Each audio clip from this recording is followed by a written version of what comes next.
Recall that the sine and cosine functions relate real number values to the x and y coordinates of a point on the unit circle. So what do they look like on a graph on a coordinate plane? Let's start with the sine function. We can create a table of values and then use them to graph the sine function. Recall that when we look at the sine function, our input, what we plug into the sine function, is an angle. And that can be in degrees or in radians. That's our input. What we get out when we plug in the angle, our output, is the y coordinate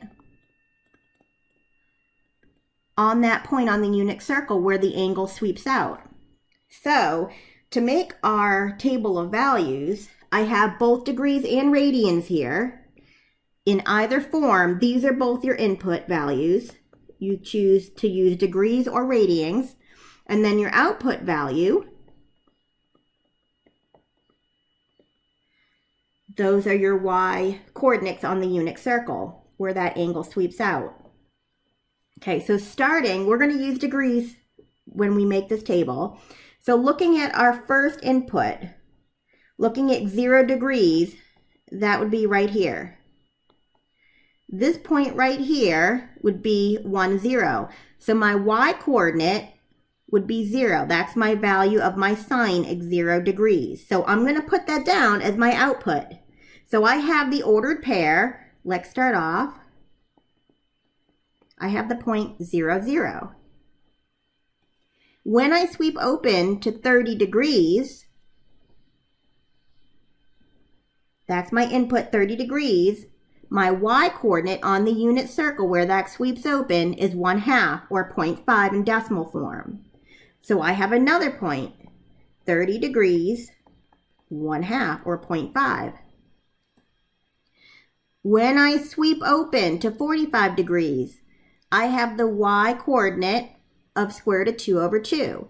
If I put that in decimal form and I approximate it to 2 decimal places, at 45 degrees, I get 0.71. So in exact value, this is the square root of 2 over 2. But we round and put it in 2 decimal places and approximate it. When I sweep open to 60 degrees, my y coordinate is the square root of 3 over 2. And when I approximate that in decimal form, I get approximately 0.87 when I round to 2 decimal places.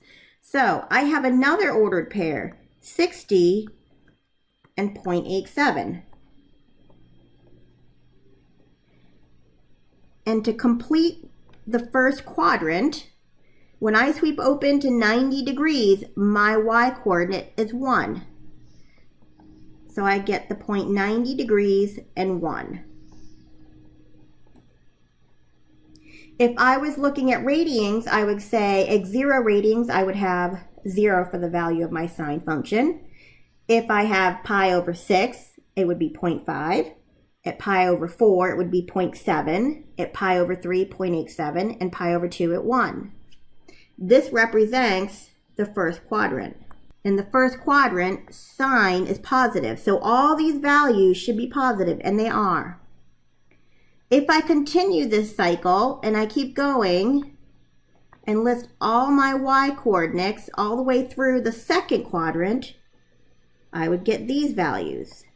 Again, in the second quadrant, sine is also positive. So all these values should be positive.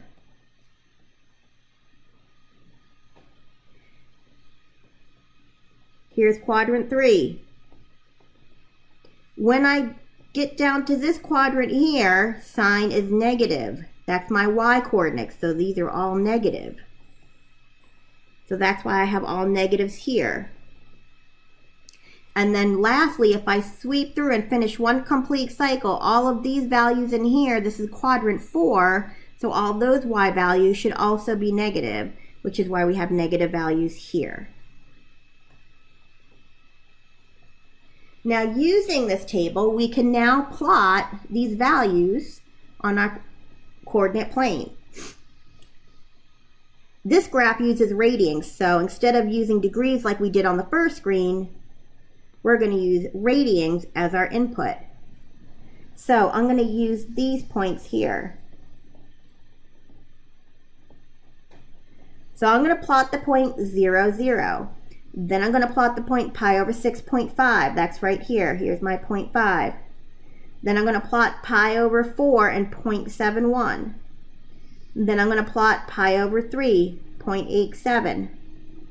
Then I'm going to plot pi over 2 and 1. That completes quadrant 1. Then I'm going to continue to finish quadrant 2.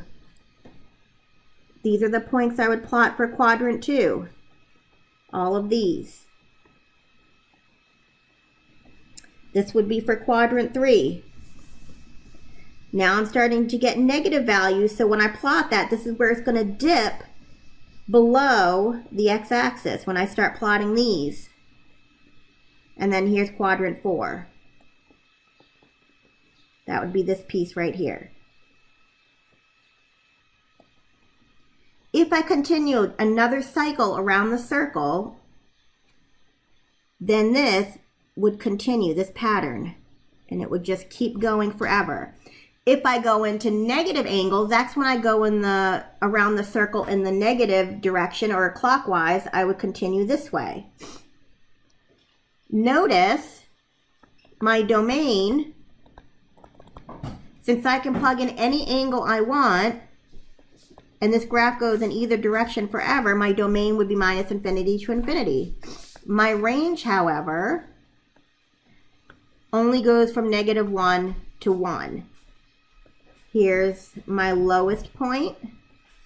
Here's my highest point. So my range only goes from -1 to 1, including those points, because there are points at -1 and 1. And there's our sine function.